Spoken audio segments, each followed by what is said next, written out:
This is for you. Remember the name.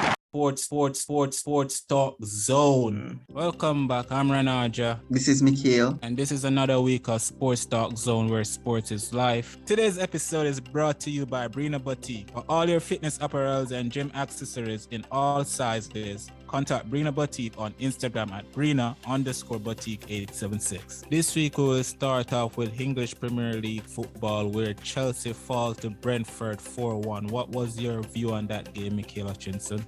Well, this was a surprise result. Nobody expected this one, even especially how Chelsea started off the game, because they went up, drew first blood through a screamer from Rudiger, and then probably at that point everybody would think, this is the usual Chelsea versus Brentford. It's an easy walkover for them. But then they got a surprise. When you look, it was 1-1, and then the second half came, and then it was 2-1, 3-1. And you say, what's happening here?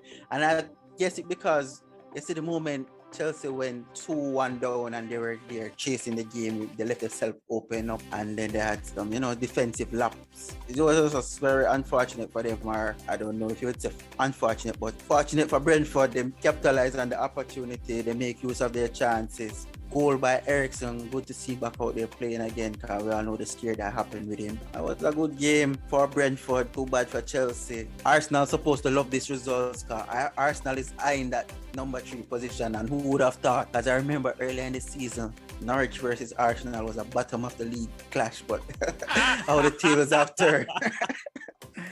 So Chelsea is slipping. Ah, good. One time. Remember that. Yeah, Chelsea was one time possible favorite to take home the league this year because how strong they were defensively. But as I said, this is just one of those days. They've been slipping, and today again, unfortunate for them, 4-1. But congratulations to Brentford, and better luck next time, Chelsea. Yeah, Chelsea is looking less and less dominant this season as the season go on. I would not be surprised either if Arsenal eventually overtake them for the 3rd spot. Any team that has Timo Werner in it, any team with Timo Werner in it, is not a winning team, right? So big striker. Once I saw that Chelsea lineup, I was thinking that they will probably be in for a tough game. And gotta give credit to Brentford because they had very little possession of the ball, but they had as many shots at goal as Chelsea, and you can say that they have way more clearer chances than Chelsea did in that game. So credit goes out to Brentford. They did what they were supposed to do. They played on the counter. They gave Chelsea a whole lot of problems. And I don't know if it's the whole situation that's surrounding Chelsea right now, the whole drama around the club that make this performance what it was today. But what I can say is that Brentford definitely make Chelsea look like they are no longer in the conversation of. You remember when they were saying that Chelsea was probably in the league with a Liverpool and a Manchester City.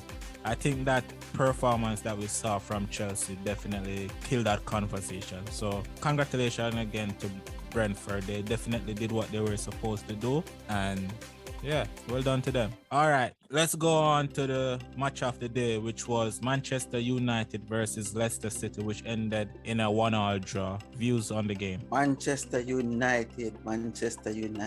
Boy. Guess what? You know what? I'm going to start lower my expectations. And then I'll have less heartache and pain, because even this game, persons prior to the game was saying to me, Leicester's going to win, Leicester's the favorite, and how the game actually turned out, it looked that way, because when I was watching this game, I don't know, to me, it looked as if there was more Leicester player on the field than United, and this is why I say that. As a Manchester United player touch the ball, there's a Leicester player there, bam, pressing them hard, high up, especially in their third, passing it. Everywhere, they can't seem to find a player to pass the ball to. It's just that Leicester is just always there, always pressing, and trust me, Leicester outplayed them. At one point, I thought that Leicester had won the game, but then unfortunately the goal was, there was a foul on Varane where he kicked his leg. And then even then, after that, they got several other opportunities. You think that was a soft call? No, it was a good call. Because you see how his leg was open, and then he kicked him, and and then he got the ball. But trust me, I don't know, because and we got a equalizer from the most unlikely person. And I'll go back to saying this. I hear you with a theory. I don't want to believe it. Come on, give it to me. Give it to me. Give it to me. Say it. But you're saying if Ronaldo doesn't play or doesn't score, United ain't winning. And I really can't believe it seemed to be going that way. I can't believe it, because for the love of me, they didn't at no point in time throughout this game look like they were going to win the game. Sancho was missing. I don't know. They brought on Rashford, did nothing. At one point, I didn't even remember that he came on the field. He was lost in the game. I don't know what is happening with United. I don't know if it's actually even coaching problem or is the player. I don't know what is the problem with United. And then now they're sitting in 7th position with this draw. Way off. And you're saying, oh, it's a good result. At least they didn't lose. Come on, man. This is Manchester United. Manchester United. Congrats to Leicester. Unfortunately, they didn't get the win. They played well, but United, I don't know. As I said, maybe we're just... let me say, I want to put this on record. This is what I believe is wrong with Manchester United at this point in time. Manchester United is trying to win right now, and since Sir Alex Ferguson left the club, they're trying to be the team right now. We have to go through a rebuild. Many clubs have done it. It took Liverpool about 19 years to be back a dominant force as they are now. Not saying that we want to wait 19 years, but they brought in David Moyes, they brought in Van Gaal, they brought in Jose Mourinho, they Solskjaer. So many changes of coaches. They're not giving any one person, leave a person to build a team. If it's going to take it better, to me, give a man a 5 years, regardless what is happening within 5 years. You have to have a vision, trust the process. We're trying to win right now, and that's not going to happen. See, right now, with Ralph Ragnick there, it's interim. They're looking to try to get a coach, and trust me, if when that coach comes and he gets a team, because he's going to inherit a team, he's not getting his own team from scratch, he's inheriting a team, and if by next season, they're not challenging, they're going to fire him and get another coach, and it's going on and on and on. Get a coach, let's say, hey, this is us for the next 5 years, we're rebuilding, and we have a plan, we have a vision. Look at Arsenal, what they're doing. They have stuck with Arteta. How much persons wanted Arteta to go to get rid of him, and he was failing, but he's stuck it out, and they're reaping the success. Even though they're not win, but they're far better now than what they were the beginning of the season or even a year ago. That's what United need to do. Just get a coach, stick to a plan, and work towards it. Yeah, I agree with you. But I'm glad they brought up my theory. Once again, it shows we thought Ronaldo United is hopeless. I'm sorry to tell you. They are walking ducks, headless chickens without Ronaldo. It's that simple. They have no one up top to give them anything. What I also say is that it's about time United fans just realize and come to the point of where they got to just admit that their club is no longer the club that they used to know. It's not that Sir Alex Ferguson era anymore. Now you guys are in the era where you're a mid-table club. You have to accept it, lower the expectation. Don't expect to win trophies. And don't expect to be top 4.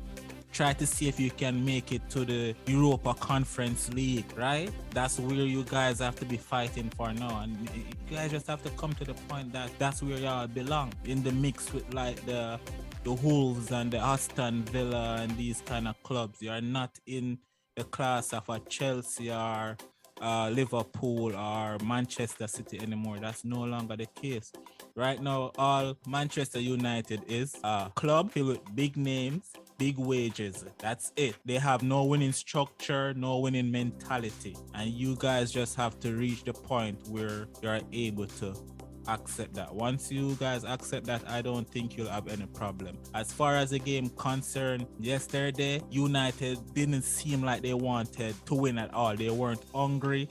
They wasn't playing any form of aggressive football. The last 10 to 15 minutes, that's when I would say United looked like they were trying to win the game. But for the first 75 minutes, they were pretty much just strolling around the park, right? As I said, Leicester seemed like the better team. And remember, this is Old Trafford, right? This is Old Trafford. That should never be the case. A Leicester team shouldn't come to Old Trafford and feel so comfortable against a Manchester United team. But yeah, back to what I was saying. No Ronaldo, no success. And I'll continue to say that until the season is over. All right, let's go on to a discussion about Everton, who lost today to West Ham 2-1.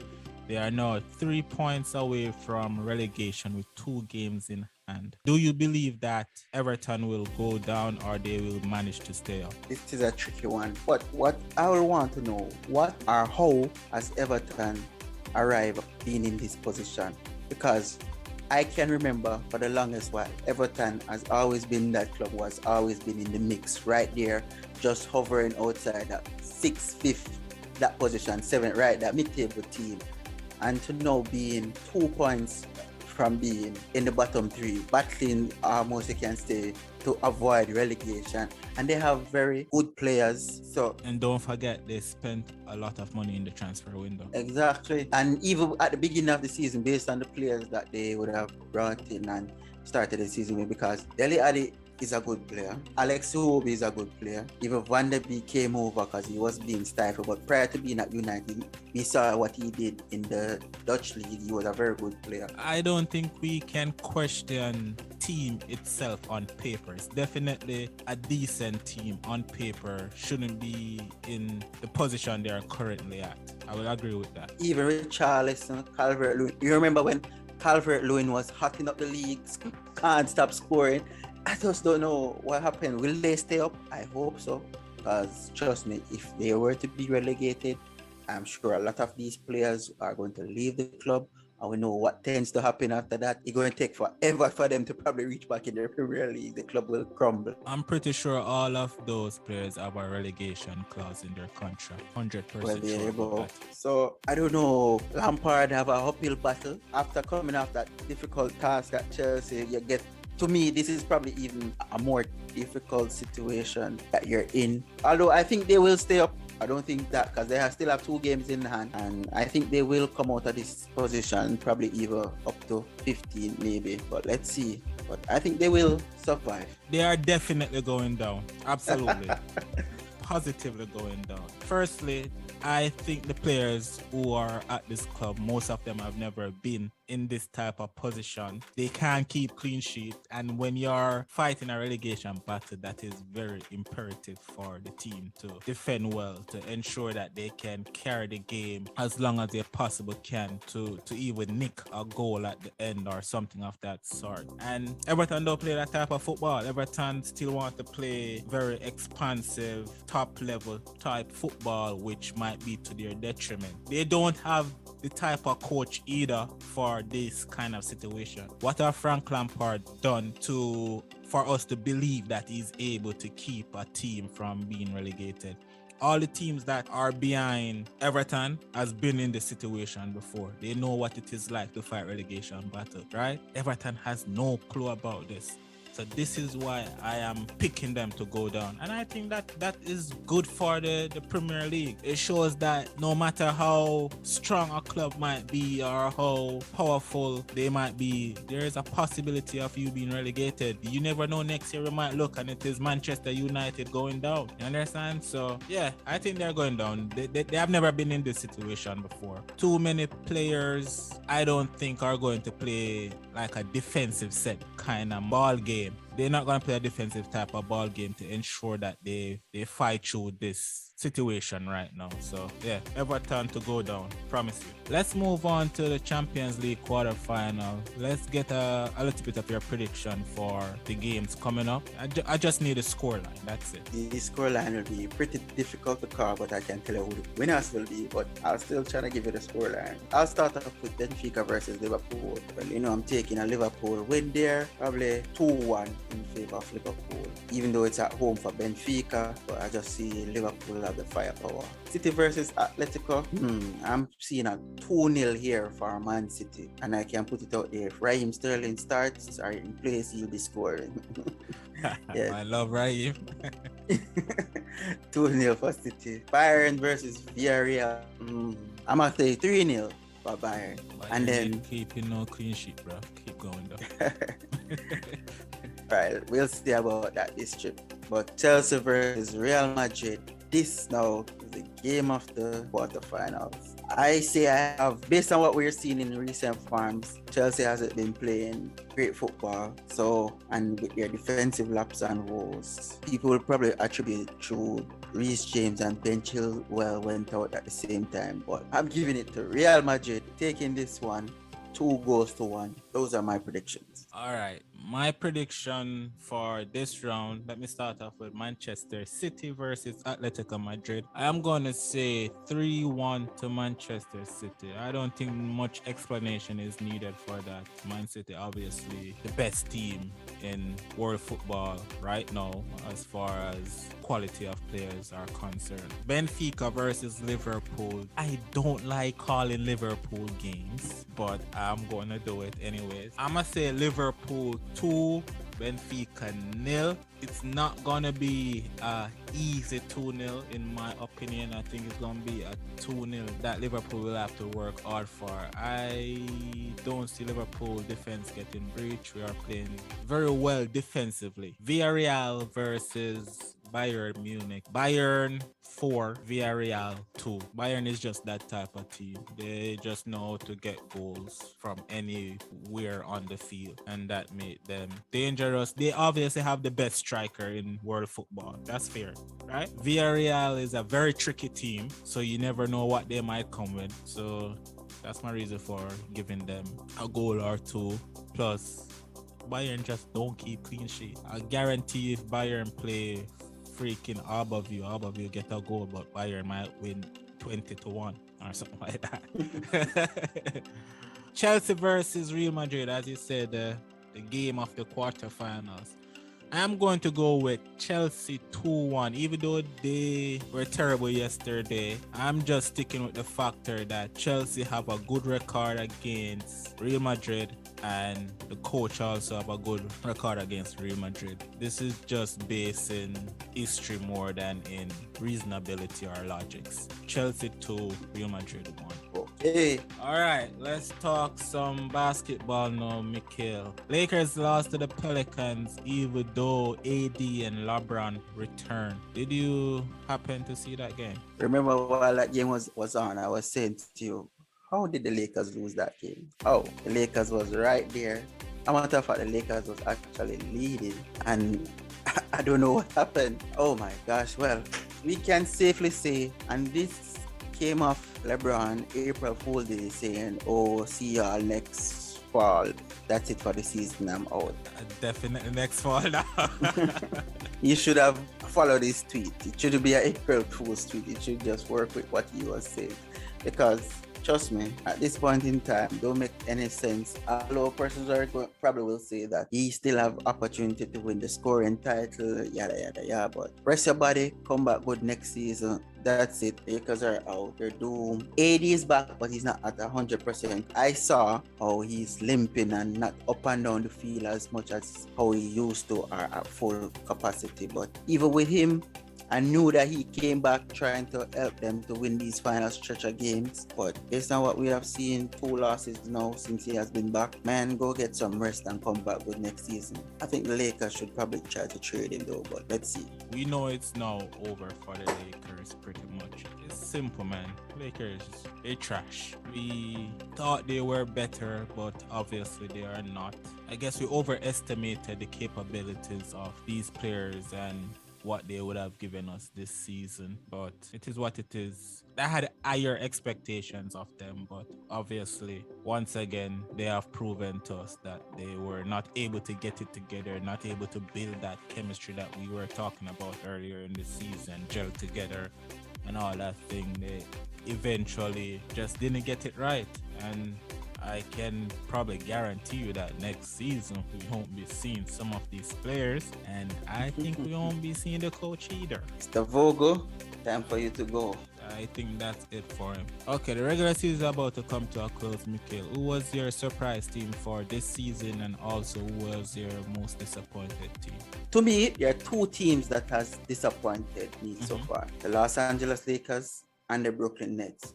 Because even though persons going to say with the Nets, they had the whole COVID situation, the trade of James Harden, there was injury to KD, yada yada, all kind of excuses. But to me, they shouldn't be where they are because you have three superstars, and it's not like at any point the team was without all three. There was one there, same way, or even two. So they should have still been able to be somewhere, you know, in that top 6 position, but unfortunately they are way down. You know, they'll be in the play-in tournament because the Nets are currently sitting at 10. And we also know Los Angeles Lakers, the biggest disappointment of the season so far. I guess putting these bag of old men together wasn't the best thing. So what Chuck call them? Old geezers. But that's how it is. Well, for me, some of the surprise team, I'll say Cleveland Cavaliers, even though they're falling now, but prior to, because they will be in that play-in tournament because of how they started strong. So even though they're losing now, but they would have started the season strong. I didn't expect them to be so high up in the table. Also, I'm not gonna lie, I'm actually surprised that the Miami Heat are first. You have teams like Milwaukee, the Nets, even the 76ers. I think that would have been ahead of Miami. What did I say to you before the season? Remind me. Anyways, the best record doesn't necessarily mean that you'll win. What did I say to you? Didn't I tell you the Miami East will be at the top of the East? Yes or no? Didn't I say that? But that ain't gonna mean they're gonna win the chip. Didn't I say the Miami Heat would be at the top of the East? We have 5 more games to go. Let's see if they're Didn't I say that? That's all I want to know. With emotions, not logic. Doesn't matter what it was said with it. Right. Okay? It is right. Put some respect on the Miami Heat, bro. Stop talking crazy about my team. Okay? When the playoff come, we'll be talking. Let's see how far they go. We'll be in the finals. Just know that. Which finals? Conference final? Both. Conference finals and NBA finals. Well, I know for sure won't happen. Let's see. Okay. Keep the same energy. And also, another surprise, the Memphis Grizzlies. I don't know who would have predicted them to be so high up in the standing, currently sitting in 2nd position in the Western Conference. But Ja Morant and his guys over there, they have been balling. Let's see if they're able to make some noise or how far they'll go in the playoff. Trust me, this season, I am really, really excited about the playoff. Why? There's no team that says they are the dominant team and it's a walkover for every. No. Exactly. It's not even with Phoenix Suns having the best record, not a guarantee that they will automatically roll through these teams in the West because the Mavericks are playing good. Luka is balling, man. You can't write out the Warriors. Get me? As I said, the Grizzlies are balling. Joker is balling, and players coming back. So it's very interesting. Very, very interesting. Yeah, a lot of parity. It's not like the previous years with the Golden State Warriors or the Miami Heat where you feel like it was a foregone conclusion that these teams might be in the, not even might, these teams will be in the finals. Or the years when the Cavaliers was just, well, not the Cavaliers, but LeBron was dominating the East. But yeah, I agree with you for the most disappointing team and also the most surprised team. Definitely Cal was so surprising. We thought even after they started strong that they would have eventually fall off and fall back down into like the bottom of the East and wouldn't even be in a playing situation. So yeah, I agree with you. Those were my picks also. So we're on the same page with that one. And that concluded for another week of Sports Talk Zone. You can check us out on all streaming platforms and also on Instagram at Sports Talk Zone 876.